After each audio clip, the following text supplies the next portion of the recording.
सर्वांनी आपण एक सामाजिक वसा, एक सामाजिक ऋण म्हणून आपण ह्या वाळके कुटुंबाच्या पाठीमागे राहूया आणि त्यांना जास्तीत जास्त कसा हातभार मिळेल यासाठी आपण प्रयत्न करूया. मी या ठिकाणी नगरचे सर्व मूकबधिर असोसिएशन मंडळ त्यांचं मी अभिनंदन करतो, त्यांचा आभार व्यक्त करतो.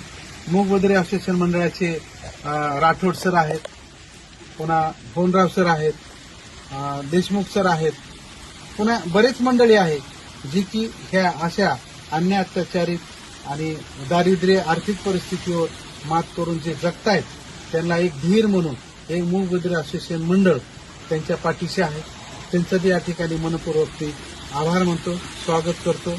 आणि इतर जिल्ह्यात पण काही असतील तर आपण सर्वांनी मिळून मूकबधिर असोसिएशन मंडळ त्यांना प्रयत्न करून त्यांना समाजामध्ये वावरण्यासाठी, जगण्यासाठी आपण प्रयत्न करूया.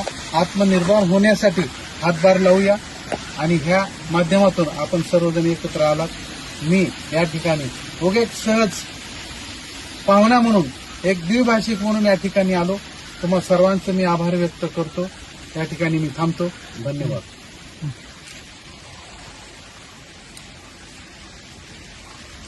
लक्ष राहू द्या भाऊ, आता काही काळजी करू नको. काळजी करू.